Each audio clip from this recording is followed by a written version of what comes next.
Namaste, yogis. Welcome to episode 10 of the Happy Jack Yoga podcast. Wow, we're making progress. That's so exciting. 10 times now.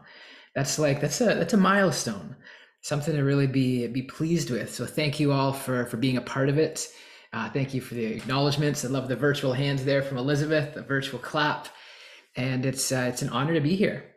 I'm Happy Jack, coming at you live from Harvard Divinity School in Cambridge University, USA. And I am here with Happy Hanna, and I am still in Liechtenstein. amazing, amazing. And thank you to everybody who's here part of this journey, whether you're Diana on the car. She's always driving at the start of the podcast, and by the end, she's settled in. Very committed. I love it. But quick shout out to the yogis who are here: Diana, Elizabeth, Jewel, Martina, Sandra, Chada, Sue, Alice, Scott, and Yada. So awesome to have you all here with us. And I should just say that was a Freudian slip, I think. I meant to say to you, Scott, before we started, we might pull you on here at some point midway to talk about that idea you had last time. If you don't recall, it was about how yoga makes me want to be a better person. So now everybody who's listening to the podcast just heard the background, but that may be coming up halfway. So everybody who's here live, thank you for being here. Everybody who's listening on Spotify or Apple or Google or all of those different platforms, thank you for being here as well. And we had that call to action, Hanna, at the end of the last episode, where we said invited people to leave us that 5-star review on the podcast platform, and we hit our goal. We Spotify, we now have 13 5-star reviews on Spotify, so that's super exciting. Thank you for those who have taken the time, to click the button and give us a 5-star. I think more people listen on Spotify than Apple, because Apple is still steady at 9. Has not budged. Nine reviews. So if anybody happens to be on Apple, we welcome a review. But thank you to the Spotify listeners. There's a And competition between these platforms now. yeah, I guess I will be honest. I do tend to favor Spotify myself. So to me, that makes sense. But I guess we all have our preference. And so thanks for here live. Thanks for listening. Thanks to everybody who makes a Patreon donation. It's a listener supported podcast. We have a little Patreon page set up, patreon.com/Happy Jack Yoga. That allows us to keep doing this. So we'll hit 100 episodes. And eventually, I'm telling you, one day we're going to celebrate 1,000 episodes. I feel it. Like this is not something we're dabbling with here. We are just getting started. So thanks to those who make a donation there. It unlocks some really cool content if you want to check that out. If you want to practice live yoga with us, Hanna teaches a yoga class every Friday, 11 a.m. Eastern, 30 minutes. It's free. Email us info@happyjackyoga.com and we will get you the link, so you can just get in a quick little 30-minute lunchtime yoga practice. All right, it's time to get started. We got a lot of good stuff. We got a lot of really good stuff. The first thing to share, I haven't even really debriefed you on this yet, Hanna, but I have now officially had my first therapy session. So I think I'm fixed. I think it's all figured out. Yada's like, no, she's shaking her head. First, she's celebrating that I had therapy. And then when I said it's all fixed, she's like, no, good luck, buddy. No, of course not. It's a journey, but I loved it. I love the session. This is a therapist that you and I met, Hanna. So we got to know relatively well and really trust. Some of the things that really stood out to me, I just made a few notes because I seem to have doubts. Doubts, not like serious doubts of like, oh my God, my life's falling apart or I don't know what to do. Nothing serious, but just like this insecurity, these doubts, and we've talked about this on previous episodes. And the one thing she said right off the bat is that like actually having doubt is good. It's good. It's good to have questions. It's good to be curious, and then the other thing she said that really resonated is, Jack, maybe you're not here to know. Like maybe you're not here to know everything. Knowledge gets us so far. Knowledge and wisdom, it's really good, but it gets us so far. Maybe that's not our purpose of existence, to know everything, to figure everything out, to know with certainty who are, what we believe, or to know who our partner for life needs to be, or what our occupation needs to be. Maybe we're not here to know. And I guess for me, it gave me this sense of like, took some pressure off of like, oh, you mean I don't have to figure all of this out? Rather, I can just like enjoy and be on the journey. And I know, Hanna, as I'm sharing these things, jump in anytime. But I know as I'm sharing this, you're a lot of time you're probably like, Jack, I've been telling you this, or I could have told you this. And No. but sometimes we need to hear it from a neutral person. Yeah. Sometimes we need to hear it many times. And at the right time.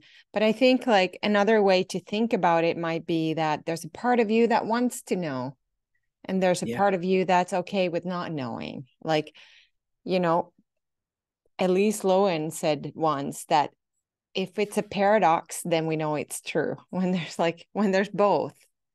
If you think about the yin and yang symbol too, it's not just Mhm. one is black and the other side is white. There's a part where they kind of like get integrated a little bit from each other. Yeah, exactly. It's a great point. Like obviously I'm here at graduate school. I'm studying. So I am seeking and gaining knowledge. So it's not that that's a loss by any means, but I just like I had this visualization of it, like knowledge gets us so far, and then eventually we need to switch that to faith or trust, or dropping from our head down to our heart. We've heard that idea before, and that's that shift from jnana yoga, the yoga of wisdom, to bhakti yoga, the yoga of love, the yoga of devotion, the yoga of service, and just being able to drop into our heart. And I And the think other thing, to me, sorry to interrupt, but to yeah, me, go. that also sounds like knowing is in the head, and then in the heart, it's an experience. So when it Mm, becomes an experience, then also your knowing kind of changes, right? yeah, it does. And that's my biggest thing. You'll remember, Hanna, the day we met, right, coming up on 10 years ago, I was leading a workshop called Lead with Your Heart, right? And I've shared this before. I was teaching a heart opening workshop because I need to open my heart. I needed to open up.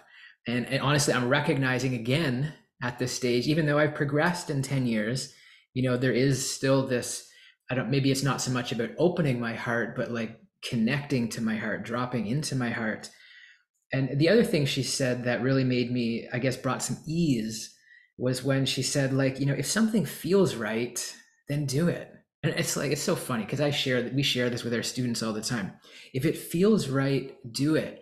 And if at some point it doesn't feel right or doesn't resonate or something changes, well, then we can move on, right? Whether that's a job, whether it's a relationship, whether it's a spiritual path, whatever it happens to be, right? Nothing has to be forever per se, but just, doing what feels right. And also, like, it's not like we make one decision and then that is valid forever. Like, parts of it might be. And then I think in today's world, we live many lives within the one life. Typically, people might have a career change or friendships, or they move or make decisions that create a different life, right? So it's not that we're always living the same life either, Yeah. right? Yeah, no, that's so great. And I just got to quickly acknowledge the a couple of the comment I see in the chat. Our friend Sue saying, I'm considering starting therapy myself, but I question whether it's possible to truly change your mindset. And Yada jumps in, oh yeah, it is. And it's great. I love that you're in this inquiry as well, Sue. I'll just do a quick shout out. 'Cause actually, so Hanna right now, as we know, she's in Europe, um, training as well as leading some retreats.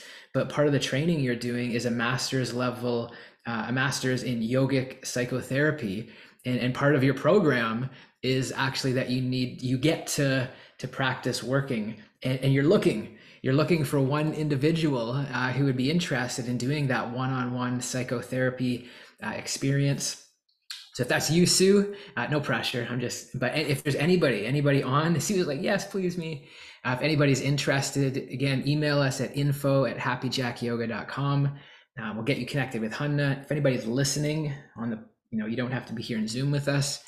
Because yeah, it's at least I'm discovering it's not about fixing, and I'm no expert. I'm just the recipient, but I understand it's not about like fixing or changing. There's just something about a sacred conversation. And as much as I feel like I'm very open and very vulnerable in these contexts, on the podcast, in our sharing circles, in the satsang, there's like another level when it's a one-on-one with somebody completely neutral, who you're not trying to impress in any way. It's confidential, it's professional. And of course, they have some expertise in asking the right questions and holding space. Yeah, So, they have the training to help you see things that you might not, think about because life happens so fast. But it doesn't mean that there's anything wrong with any one of us who goes to therapy. It's not like there's a part of us that already knows, and that's the part that I think the therapist wants you to get access to. So the healing doesn't happen because of the therapist. It happens because you get connected with the wisdom that is inside of you. yeah. Yeah, I love that. And she left me with a prayer, a prayer, however, whatever language we want to use. But, it was along the lines of like, like right now, the path I'm on, I trust that this is right for me. It feels right. And if at some point it's not, let me know. Let me know, whether you talk to divinity or the universe or higher power, whatever that is, just let me know. And if we reflect back on life, we've done that so many times. We make a decision, we have an experience, whatever however we describe that experience, and at some point we move on to something else. And because she left me with a couple of journaling questions, so I'll share these with others if you want to try them out. The first journaling question, she said, like, journal on what are some of the best choices that you made in your adult life, some of the best decisions, and then also one or two divine interventions that helped support those decisions, which really caught me off guard because it goes to show, whatever it goes to show, I don't know, I don't want to start criticizing myself, but I felt like I can come up with a really big list of good decisions that I've made, and successes or whatever. And then I was stuck of like, well, what divine interventions? Like, I guess I have this illusion that I'm fully in control of everything, right? That's just like, because I do this, then this happens. Because I worked hard, then this happened. And of course, some of that is true, but really opening up this idea of like there is more at play, whether it's other people in our lives, whether it's teachers, whether it's a higher power. And so I'm going to do that reflection. And then the other thing she invited me to do is like to set a date, to say, instead of obsessing about this, and it's not like it's some big negative thing that's weighing me down, but instead of having any anxiety or stress around this every day indefinitely, why not set a date of like, what, I'm just going to go all in. I'm going to trust the universe. I'm going to trust this experience.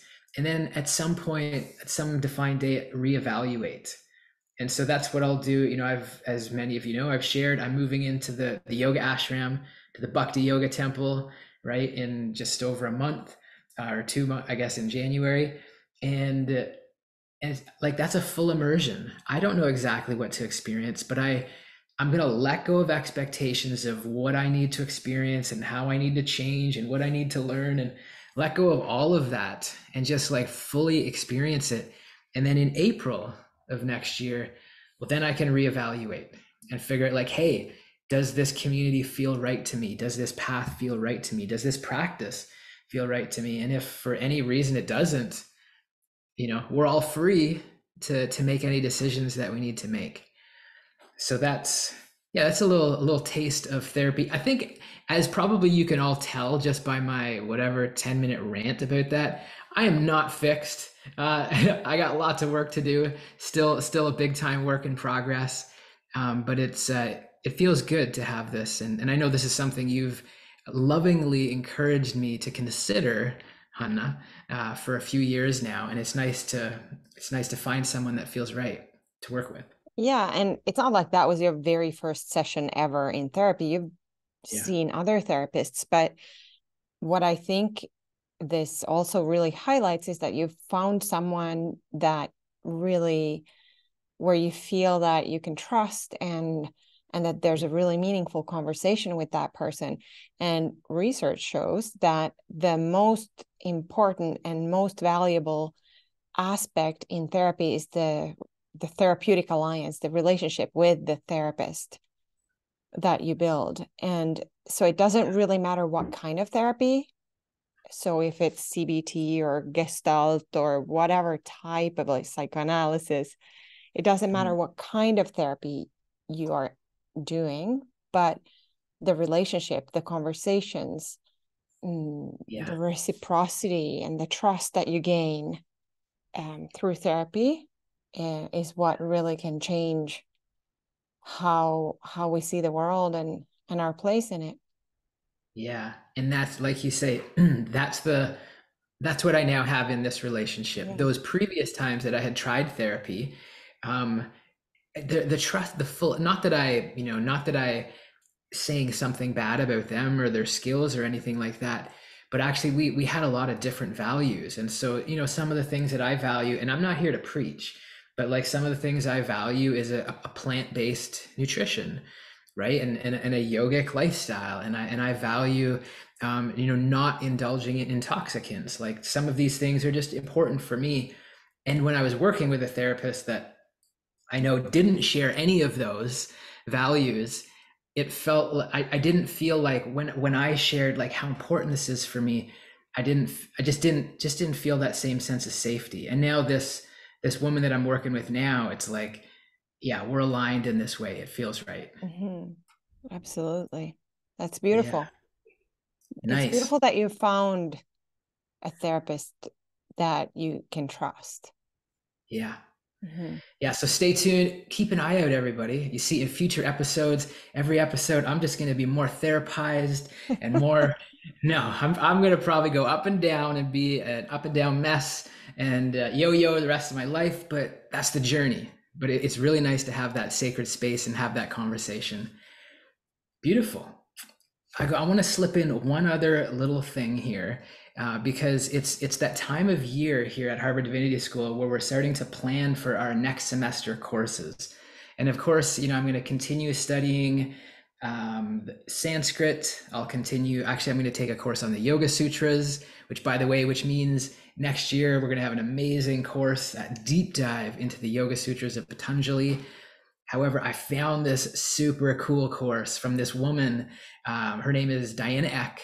She's retiring this year. So she's like, half a century been studying, living in India, going to studying the yogic practices. I wanted to read the description of this course just to give you a sense, because of course, next year we'll also have a Happy Jack Yoga course diving into ritual and the life cycle. So that'll be the name of the course, Ritual and the Life Cycle. Here's just a little description. How do we grow and change along the path of life's journey? How do practices of ordering shape our lives? How do we create the bonds and build the communities that give us meaning? In this course, we will look at the stages of the life journey, asking how we shape the things that matter most with practices, gestures, words, and symbols. This is a comparative course, drawing on several cultural and religious traditions, as well as secular culture and our own experience. We will consider creating the space that we live in, daily meditation, prayer, exercise, beginnings and blessings, rites of childhood, make believe and competition, rites of friendship, bonding and belonging, rites of initiation and coming of age, rituals of marriage and fidelity, ritual dimensions of protest and resistance, facing illness, suffering, and healing, coping with aging, grief, and loss, rituals of renewal and beginning again. We will read scholars who have given us tools to think with, but we will also treat our exploration as a creative workshop, thinking together about the journey of life, its challenges, and the things we do to shape its meaning. So I don't know, there's probably a lot, and I'm not sure if you caught all of that, but I don't know, there was just something about it, like some of those questions, myself being middle age, 43, I'm asking some of those questions and reflecting on some of those, and in anticipating things like grief and suffering and illness and death of others in my life. And so I'm excited for that. And I got to say, yeah, so we got a couple of chats. Thanks for sharing that. People are excited for Yoga Sutras as well. So we'll keep you posted when I take that course, and there'll definitely be something fun in Happy Jack Yoga at University. And what we would love to do right now is call upon a friend. We're bringing it over to Spain, because right near the end of before we get into the yoga myth even, this is like a yoga truth. Just as we were getting into, just as we were wrapping up last week, it might even been after when we kind of debrief in Zoom. Welcome our friends Alice and Scott. Scott, you had shared something really beautiful, and you said something. You said that yoga makes me want to be a better person. I love that. I resonate with that. Will you share a little bit about that? How that came up, what that means for you, what your experience has been? Well, that's very nice of you to say. I didn't really expect to be called up for that. Yeah, I don't know really. I mean, it's just like I said before. I kind of sit aside Alice with everything that she's learned and what she does. Can see a lot through Alice as well of how she has progressed as well since she's been doing yoga. But I think for me personally, I just think that when you start one maybe aspect of it, you get on your mat, when you meditate, these things just seem to like go to the next step, the next step, the next step. And it makes you want to be calmer. I think you were talking about diet. Interestingly, we're just watching I'm doing the Bhakti course. So yeah, and we're just watching a yoga documentary. Oh, sorry, yeah. Edwin Bryant. With Edwin Bryant and stuff in it. So basically, one part of that, one guy was saying that a lot of people go to yoga classes and they get on their mat and they start doing yoga and no interest in anything else. They just want to do the exercise of yoga. But before you know it, you start thinking a little bit about meditation. And then you start thinking a little bit about maybe the food you're eating and maybe how you are to people. And I think it's just a progression. It's just from my own personal, opinion. And I think with you as well, it's just a progression, and it just makes you feel, I think, better, makes you want to take more care of yourself. I love the, sitting in now, these groups, people are talking, people are listening. I've yet to find an angry yogi. Everyone's cool. They seem pretty chilled. They seem pretty happy. When Alice has done her classes, we've seen people progress, haven't we, through them. They come in the door and they're a little bit unsure, or and then over a period of time they're more relaxed, they're more open, more willing to talk about things. So it's just, I don't know, it's just a little bit, it's just what I'm sort of observing from the outside looking in a little bit, really. But I think you're very in it now, though. Well, maybe I am. Yeah, maybe I am more in it. Saying, maybe. That's awesome, and it's so beautiful that the two of you get to be on this journey together. And of course, Alice has been a student with us for, or been, such an important part of the community for more than a year now, and the fact that you've been co-pilot, joining and kind of receiving the vibes and joining the live yoga classes. And it's true. Like we don't tend to meet angry yogis, and it has an impact. I got to say something about the two of you. And oh, we got a few yogis. We got Catherine Hughes in representing UK as well as Diana, of course. Because I was just gonna say, and this is overgeneralization, but many people that I've met in UK, which tend to be from London, there's like a fast pace. There's like a speed in the walking, even in the talking. And the two of you, and I could say the same about our other UK yogis on here, there is more a presence and a grounded, and I don't want to generalize and say all the people at UK are like this, or Americans like this, or Canadians, but yeah, you're living it, and it's beautiful that it makes you want to be a better person. So not just that it makes us better people, but it has that kind of inner desire of like, what, I want to be the best that I can be. And I think as well, like projecting it to other people as well, even talking to people that I work with, or I say I do yoga, and I can see a little bit of interest maybe. And I think as you mentioned it as well, as you get a little bit older, I don't know if it's age that tends to settle you down and calm you down a little bit as well. So maybe for me it goes a little bit hand in hand with that as well. Yeah. I love it. That's beautiful. I'm happy that we could slip that in, and you are willing to hop in. Well, we have also our dear friend Alice here on. Alice, as you hear the conversation, is there something that comes up for you, something on your heart, either you've observed in yourself or perhaps you've observed in Scott, which is this idea of wanting to, like, this hunger to be a better person? Yeah, I think that's it in a nutshell. I feel the same. And I feel like even in our relationship, we've been together 20 years today, actually. Hey, congratulations. A little celebration there. Wow. And I think I've been doing yoga, the physical exercise, for like 25 years or something. And over those years, I've kind of delved into the spiritual side, but nothing really came together. It was just kind of dipping in here and there. But since I've been on this journey, I don't know, I think I've obviously been absorbing so much more and growing, and that has had a really positive impact on our relationship together. I mean, I guess it was 3 years, nearly 4 years ago. No, 3 years ago. 3 years, yeah.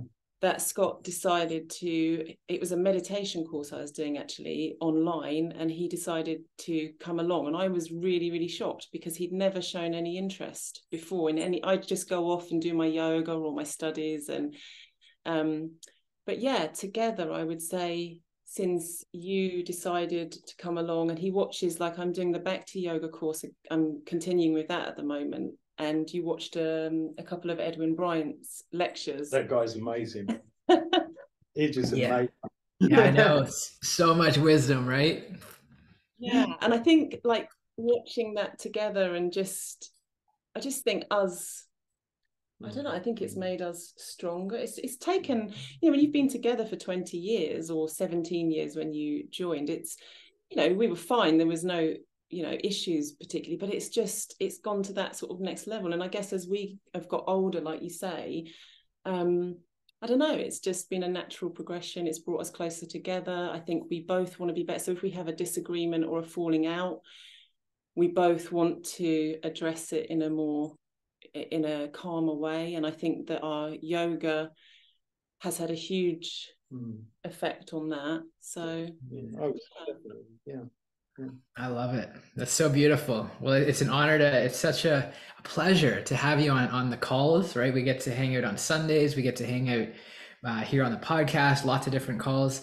Yoga, you guys are often there, even seen like holding hands or supporting one another in a supine twist. I've seen that. I've caught that.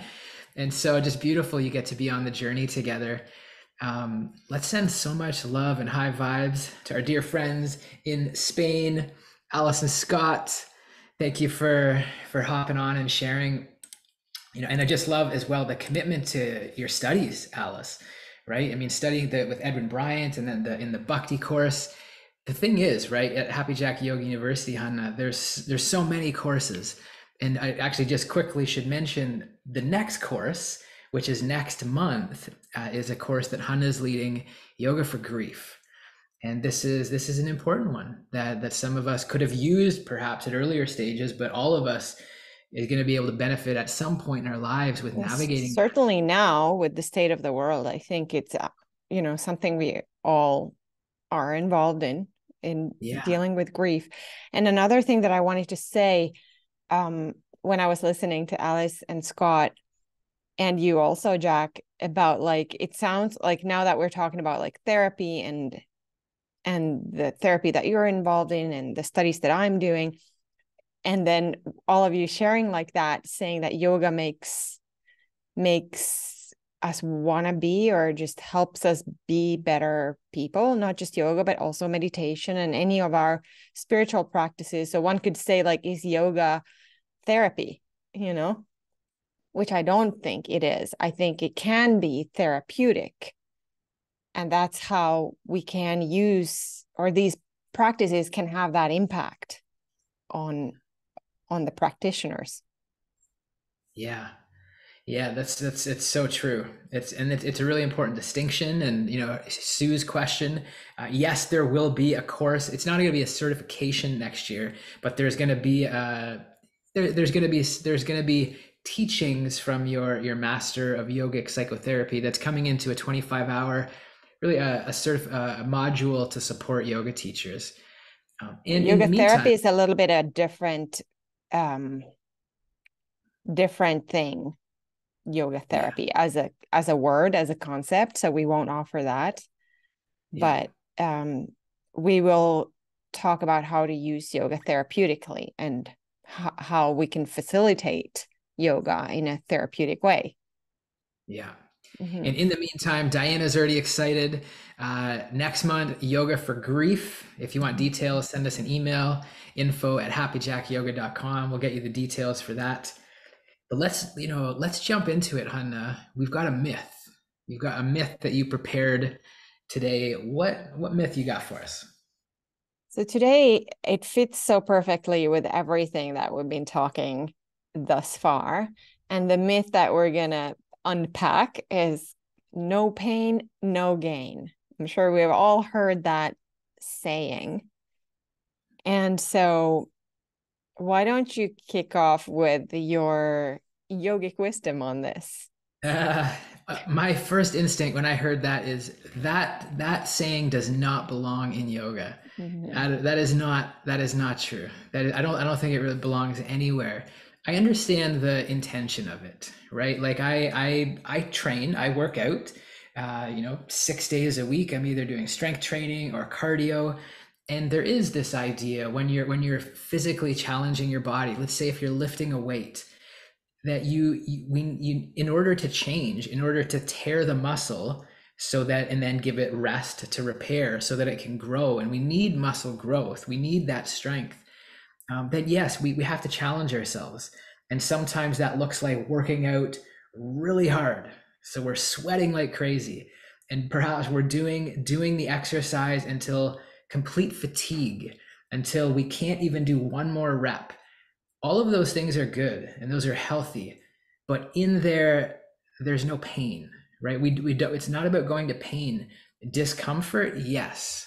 Pain, no, we don't want that.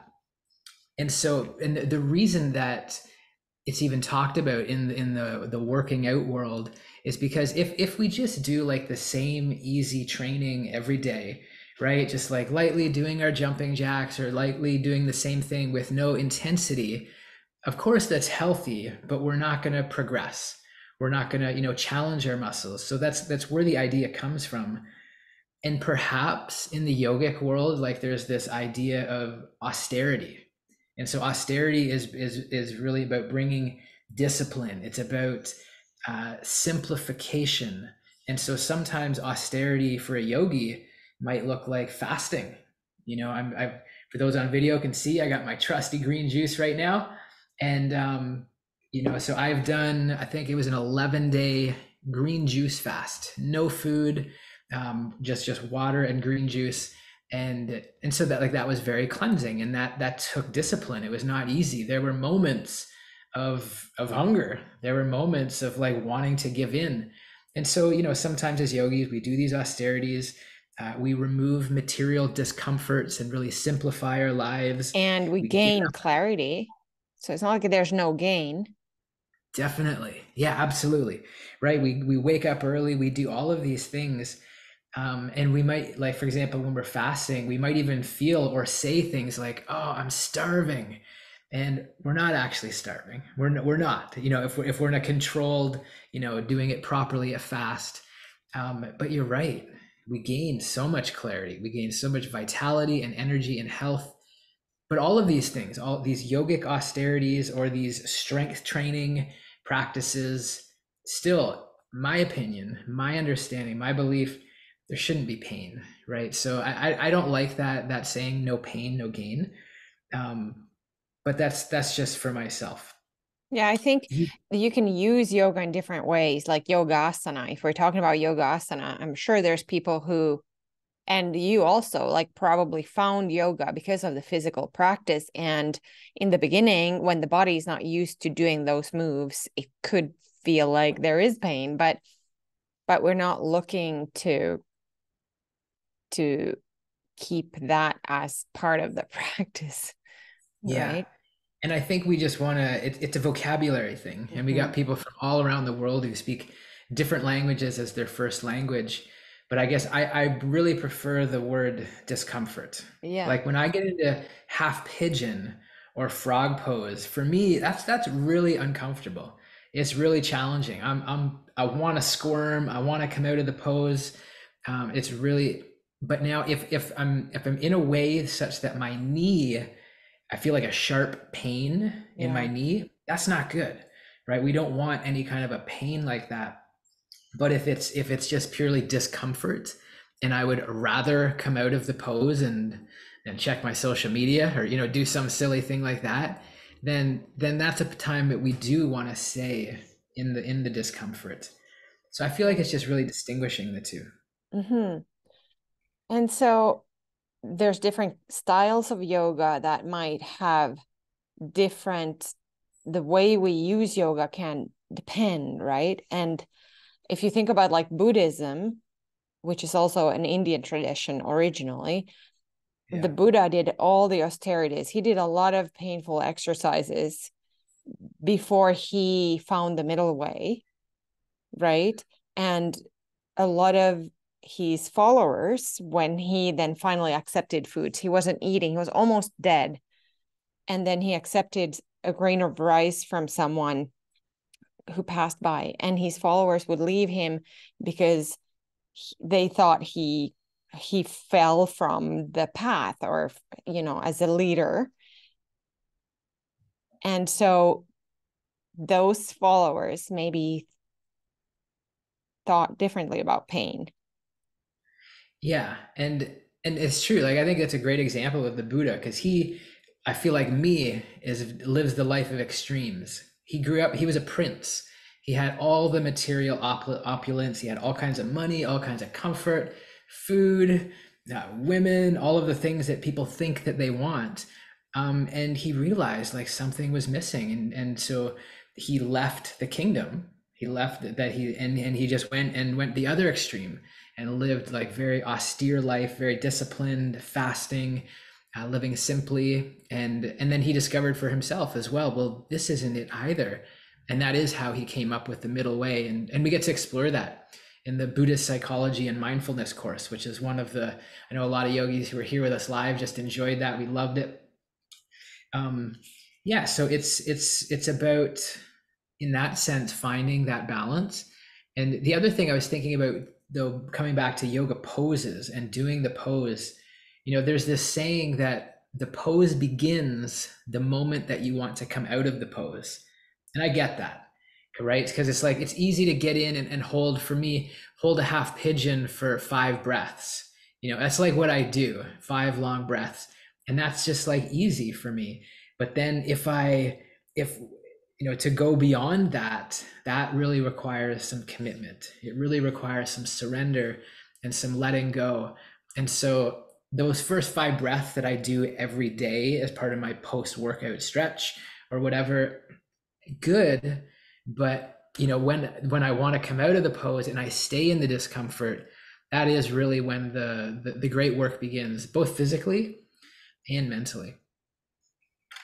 So yeah, I mean, I don't know. I would sum that up. I don't think we need to spend too much more time on that myth. For me, I drop it. No pain, no gain. I don't think that belongs in the yoga world. It's not part of our method or our values, No. at least. Yeah. As Happy Jack Yoga. Cool. No, that's great. So what have you got for a main topic? I think we got Next to pick on up the some things. program, we'll discuss something that ties into this really well. Again, from the 200-hour module 6, where the theme is going within. Last week we talked about noble silence and what kind of role silence might have in a yogi's life. And today we're going to discuss the concept of sukha and dukkha and what that means in the yogic context. And so, Jack, is there something you wanted to kind of discuss when it comes to that? I know you might have some plans. Yeah. So there's these two Sanskrit words, sukha and dukkha.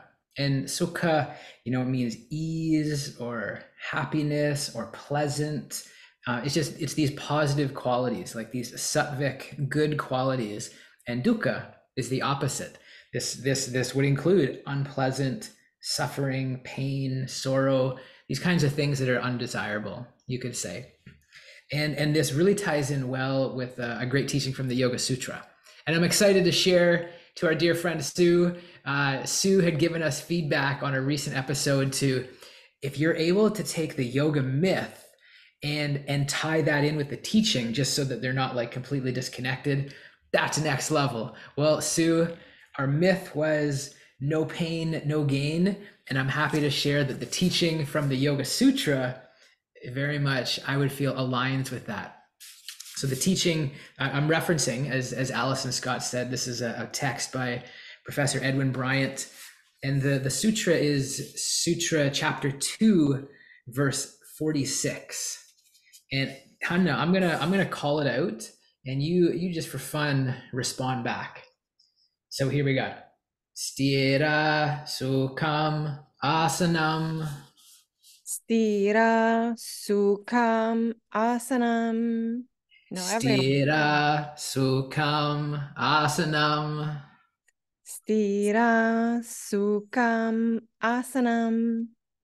Sthira-sukham asanam. Sthira-sukham asanam. Beautiful. And so what this means, the sutras are very, very short, and you really need to have a teacher or a commentator to unpack the meaning.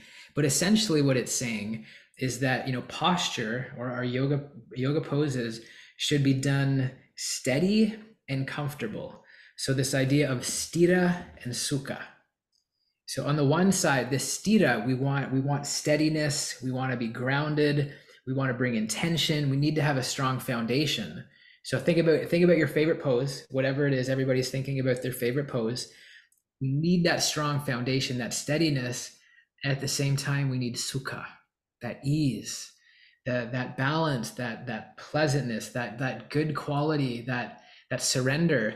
And that becomes the balance, that becomes the dance in the yoga pose, right? Of like having integrity, bringing rock star alignment to the pose, and at the same time, being able to surrender and bring ease, and that means ease in our breath, means ease in the physical alignment of the pose. It means ease, no pain. Right? Ease is in our mind, being able to let go in that sense. And so I feel like this is really what the practice is, and tying this back to like the work I'm doing with therapy, right? It's like, oh, so maybe I don't have to, or the idea of the Buddha, who went from a very opulent life to a very austere, disciplined life. This idea of the middle path, right? And the idea of having some faith, having some trust, doing what feels right in this moment, and being able to reevaluate, and knowing that every day The pose is going to feel a little bit different, and our body is going to evolve. Yeah, it's happening. I swear, we're all at different ages here on this call. Some of you guys are younger, some of you guys are older, but I would say, like, all the way up to end of the 30s, I felt like my body was like, there was no change. Like 30s, my body was like, in fact, better than my 20s. It was like I could do everything. I felt strong in every way, felt balanced. Not that I'm admitting weakness or decline here, but I do notice in my 40s that it's, things are a little bit different, a little bit tighter, a little bit slower. I'm not saying this in a negative way, but at least for myself, I can notice these differences, and we need to honor that, right, when we get into a yoga pose. Aging is So an accomplishment. Say that again. Aging is an accomplishment. Yeah, and you've said before, it's a privilege, right? I really love when you say that, Hanna, like, because you know people, as we all do, right, who are no longer here, and it is a privilege. So I was getting my hair cut, as you can see. I got my hair cut last week. You know how at the end, or at least the guys will know, maybe the girls know, at the end they get that mirror and they show you like the back of your head, and which I never see otherwise. And I'm like, there's a bunch of gray hairs back there. Nobody told me. I'm like, it's like, you can see them on the sides here a little bit. I used to think that this was like, oh, it's going blonde. This is great. It's like a little bit of sun-kissed from the blonde. Yeah, when I told you that you've got gray hairs there, you said, no, that's blonde. I was like, yeah. Why is it saying like this? No, like no. I don't know. Yeah, totally. We get, it's a privilege. We get to. There's no rush.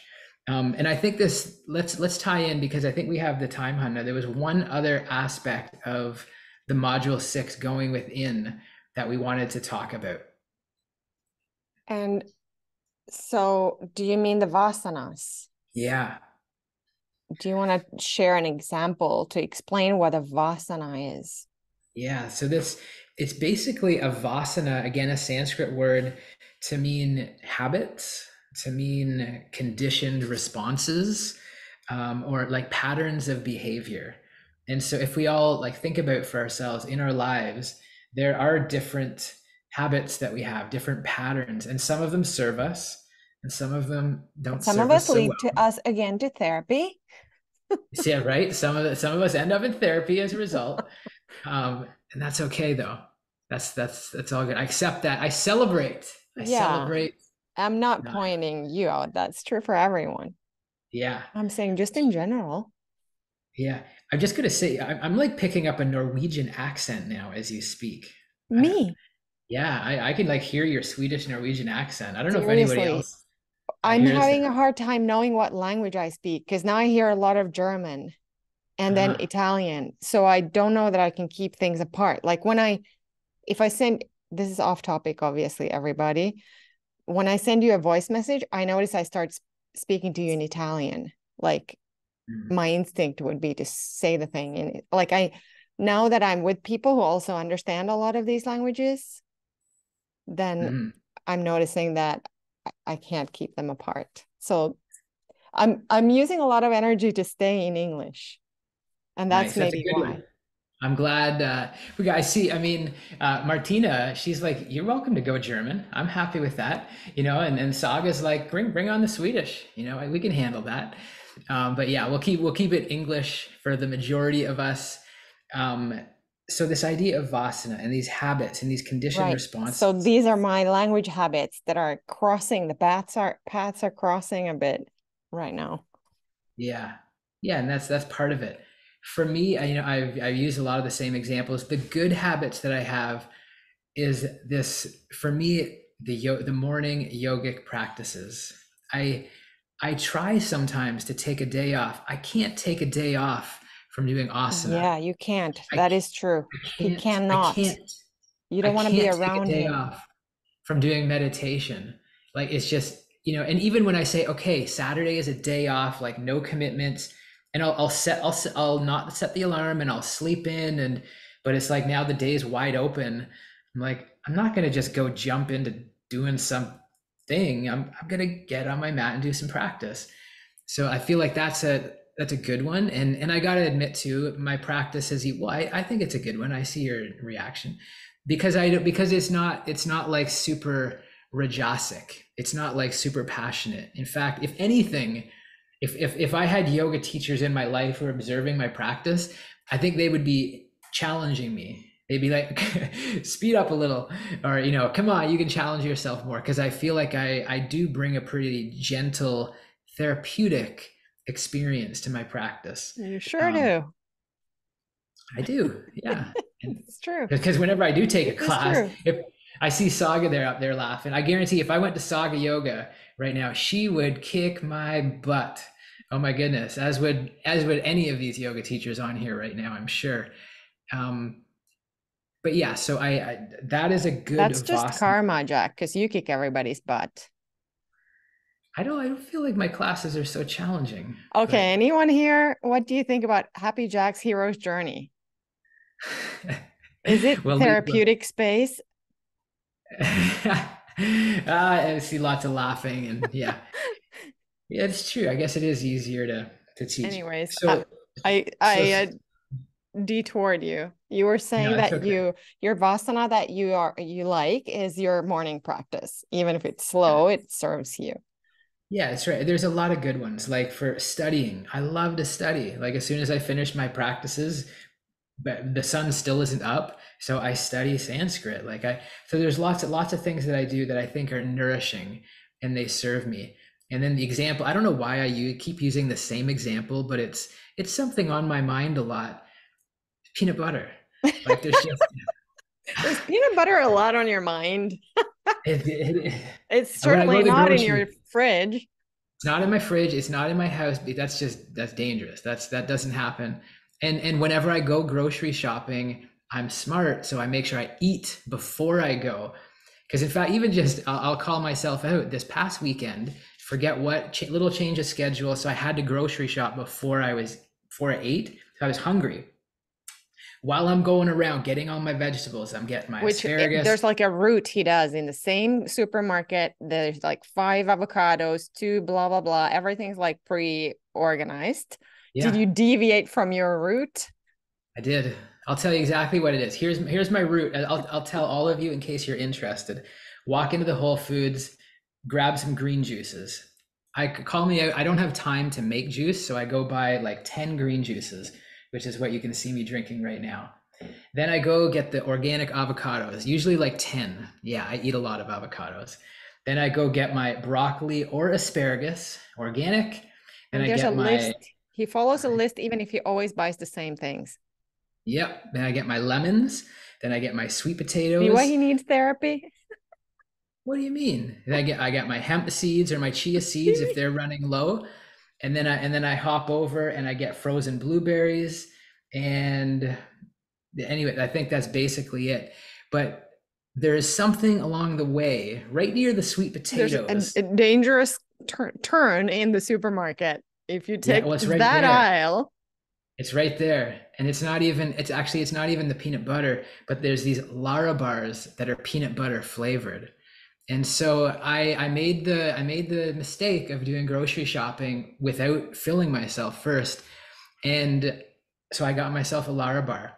And as I do, I start eating it while I'm in the grocery store. Because I bring the wrapper to the checkout and they can still check it out. I hadn't finished even yet. And I was like, damn, that was good. So I circled my way back to the Lara bar section, got myself another. It was good. Peanut butter Lara bar, ripped that baby open. Oh my God, ate that up. You guys imagine him took the two at Whole Foods in front of the Lara bar box, ripping them open. No, I mean, I didn't shovel it in. I mean, I did my best to enjoy it. I see Martina says she can relate with the peanut butter. Nice. I'm not alone. So anyway, that's something that it's not the worst thing in the world, right? It's like I've done that before with, we don't have time to get into it in this episode. I would love if you could one day demonstrate to us how much peanut butter you are able to put on a tablespoon, because nobody can empty a whole jar on a tablespoon like you can. I can. Yeah, you can get the whole jar on 1 tablespoon. Yeah. That's no problem. Yeah, put that into a smoothie. Get that in the Vitamix and mix it up. Mm-hmm. So, but So yeah, that's not there's the Vasana you're the most proud of, or what? right. That's one that's, but there's a conditioning there. So I'm gonna work. I'll keep you posted. I'm gonna work on kind of breaking that pattern. Um, but anyways, these are these conditioned behaviors that we have. Some of them serve us, some of them not so much. I know we're just kind of joking around, having fun there, but it's I find it's really helpful to just have awareness of like what our patterns are, because sometimes we have patterns with choosing a relationship partner. Sometimes we have patterns with the nutrition that we choose. Our Sometimes mindset. we have, sorry, Mindset can be very conditioned. Like yeah, Sue the was way we, saying earlier, is it possible to change mindset? Is it possible to change Vasana? yeah, absolutely, absolutely, and it's through these yogic practices, through the pranayama, through the meditation, and I feel like there has to be there. It helps to have some intention on that, you know. But yeah, absolutely, it can be shifted, and the attachment can be softened. Um, Yeah. So in the 200 hour, we often share the story about the hole when somebody walks down the road and there's a hole on the road and they fall in the road and then they climb up to continue their trip. The next time you learn, how does that story go? What happens the yeah, next time? kind of the different stages. The first stage is like you don't even see the hole. You're walking down the road and you just fall in the hole, and then you start blaming everybody, blaming the world. What's going on? Why is this hole here? Why did I fall in? Climbing yourself out and Why continuing. did they sell peanut butter at Whole Foods? Yeah, well, exactly. And then so then the next day you walk along, the hole is there. You see it, but you still walk You right take into the it. other So aisle. it's there. Not yet. Not there. It's there. You see it and you take it and you indulge. You fall in the It's you hole. go to the grocery store hungry. Stage Yeah. 2. Stage three, you go, you see the hole, you see the peanut butter, whatever it is, and you consciously make a different decision. You go around the hole. You go around the section of the grocery store that you know might be tempting. And then of course the fourth stage is you go a completely different way. So you don't go down the road where there's a hole, you take a different route. So these are the stages. Of I want to be mindful of deconditioning time. a pattern of asana. Yeah. I Mhm. want to be mindful of time. We're just like, I think we went on some tangents there, but we are complete. Uh, That's what Everybody, peanut butter does to you. the moral is next time you go grocery shopping, be sure to fill yourself up to eat before you go to the grocery store. If you have any kind of vasanas like I do, but thank you for taking the time to be here. Love having we have 14 yogis representing around the world right now. Thank you for calling in. If you're listening on one of the platforms, we appreciate you. If you have fun, leave us a 5-star comment so then we get a little bit more visibility and keep doing this. If you're here in Zoom, if you feel so called, you're welcome to stay on for a couple of minutes after, so we can celebrate with you, connect with you. No hard feelings if you got to hop off and get to the next thing in life. But thank you, Hanna, for co-leading, co-facilitating episode 10 in the books. Full of peanut butter. Yeah, I that's love it. it. Well, make it an amazing rest of the day, my friends, and we will see you very soon. Namaste. Namaste, friends. More. Stop.